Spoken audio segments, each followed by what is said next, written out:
Halo anak-anak ibu semua, Assalamualaikum warahmatullahi wabarakatuh dan selamat pagi. Bagaimana kabarnya hari ini? Ibu berharap semua sehat walafiat. Kali ini kita akan membahas kompetensi dasar 3.2, yaitu menelaah struktur dan kebahasaan teks deskripsi. Dengan tujuan pembelajaran, peserta didik dapat menelaah struktur dan kebahasaan yang terdapat pada teks deskripsi yang dibaca. Indikatornya sama, yaitu menelaah struktur dan kebahasaan teks deskripsi. Masih ingat bukan dengan pelajaran pertemuan kita yang telah lalu, yaitu tentang menemukan informasi penting, memetakan dan membandingkan isi teks deskripsi. Masih ingat caranya mencari informasi pada teks deskripsi, yaitu dengan membaca keseluruhan teks, memahami isi dan menemukan ide pokoknya dengan menggunakan rumus adiksimba, yaitu apa, di mana, kenapa, siapa, mengapa, dan bagaimana. Kemudian memetakan teks deskripsi, merujuk pada ide pokok, kalimat utama pada tiap paragraf. Lalu yang terakhir, membandingkan teks deskripsi, yaitu dengan cara membandingkan, mengidentifikasi perbedaan dan persamaan dari kedua teksnya. Nah, untuk pelajaran selanjutnya, yaitu kita menelaah struktur teks deskripsi. Sebelumnya, kita harus tahu apa itu menelaah. Pasti kalian bertanya-tanya. Dalam Kamus Bahasa Indonesia, menelaah adalah mempelajari, menyelidik, mengkaji, memeriksa, menilik, bahkan meramalkan. Ya, yang kita ramalkan apa? Yaitu struktur teks deskripsi untuk pembelajaran kali ini. Strukturnya apa saja dalam teks deskripsi? Yang pertama, identifikasi. Kemudian yang kedua, deskripsi bagian. Yang ketiga, deskripsi manfaat. Identifikasi itu pembuka, deskripsi bagian isi, deskripsi manfaat penutup dalam teks deskripsi. Baik, kita akan bahas satu persatu. Apa itu identifikasi? Identifikasi berisi tentang identitas objek, misalnya lokasi, sejarah dari objek tersebut. Bisa juga berisi definisi atau pengertian dari objek. Ciri-cirinya menggunakan kata adalah dan merupakan. Biasanya identifikasi berada di awal paragraf suatu teks. Contoh, kalian perhatikan pada teks di bawah ini tentang Gunung Sibaya. Nah, berisi tentang apa saja? Yaitu tentang pengertian, definisi, identitas daripada Gunung Sibaya. Selanjutnya adalah deskripsi bagian yang berisi tentang bagian-bagian dari objek yang diperinci secara jelas. Kita perhatikan teks yang kedua, yaitu masih berkaitan dengan Gunung Sibaya, paragraf kedua dan ketiga. Di sini berisi tentang pariwisata andalan dari Kabupaten Karo, yaitu Puncak Takal Kuda atau berarti kepala kuda. Kemudian di paragraf ketiga tentang pemandangan puncak daripada Gunung Sibaya ini yang begitu luar biasa. Kemudian deskripsi manfaat yang berisi tentang simpulan atau rangkuman kesan yang dari penulis serta manfaat dari objek. Contoh yang kita bahas tentang Gunung Sibaya di paragraf keempatnya, yaitu tentang suasana Gunung Sibaya yang hampir sama dengan gunung yang lainnya, yakni berangin dan memiliki suhu yang dingin. Nah, jika kalian ingin membaca lebih lama, kalian bisa pause videonya supaya kalian lebih paham teksnya. Pelajaran kedua yaitu menelaah kebahasaan teks deskripsi.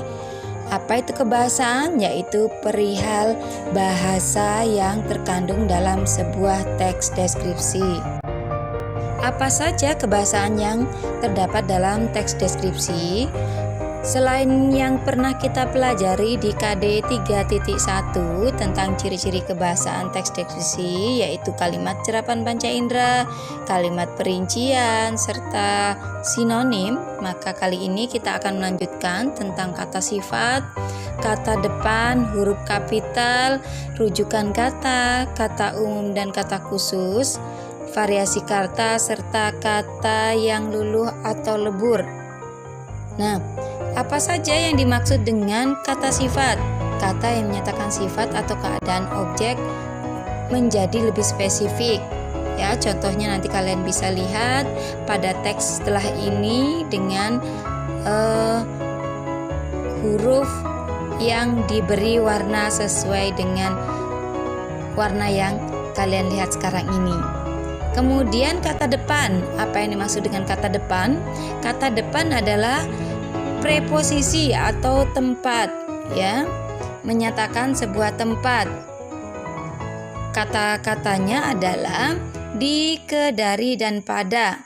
Jika kalian temukan kata di, ke, dari, dan pada, maka itu adalah kata depan. Kemudian penggunaan huruf kapital. Ya, huruf kapital atau huruf besar digunakan pada nama orang, julukan, bangsa, suku, bahasa, tahun, bulan, hari raya besar, kemudian daerah, dan pada awal kalimat. Nah, kemudian rujukan kata, ya, rujukan kata itu menggunakan kata ganti. Misalnya ini, itu, dan lain-lain.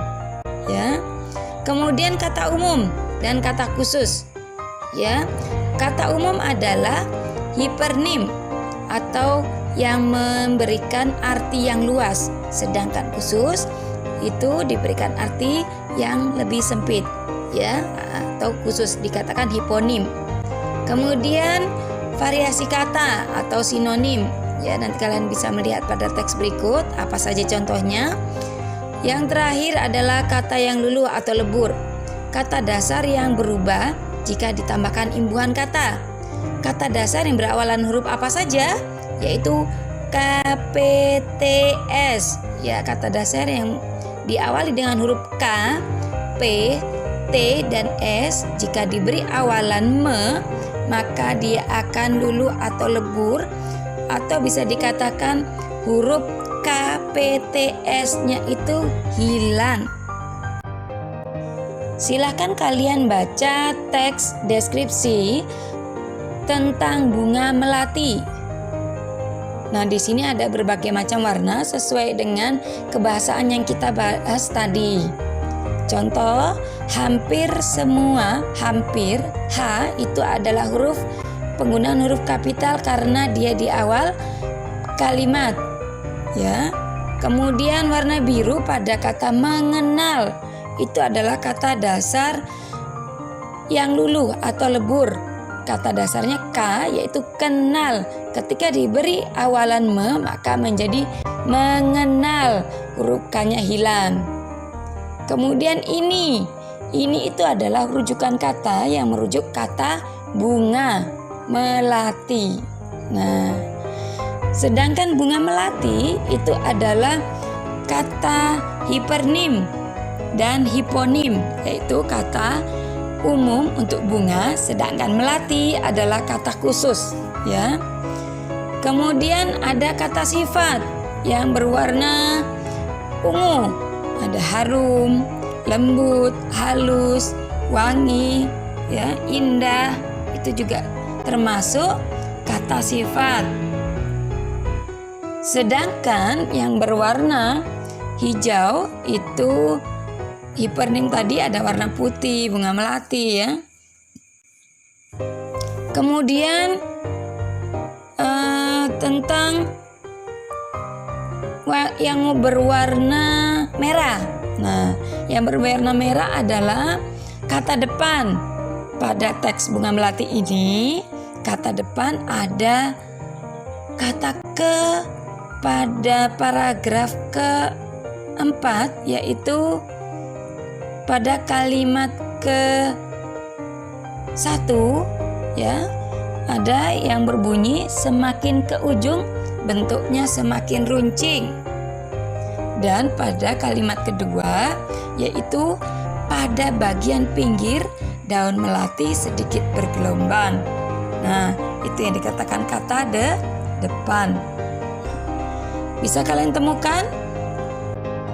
Alhamdulillah, pelajaran kita kali ini telah selesai. Terima kasih kalian telah menyimak baik-baik apa yang telah Ibu sampaikan tentang menelaah struktur dan kebahasaan teks deskripsi hari ini. Terima kasih. Jika kalian ingin bertanya, silahkan kalian berkomentar pada video ini atau pada Google Classroom. Jangan lupa kerjakan tugasnya dengan baik agar kalian bisa lebih memahami pada materi hari ini.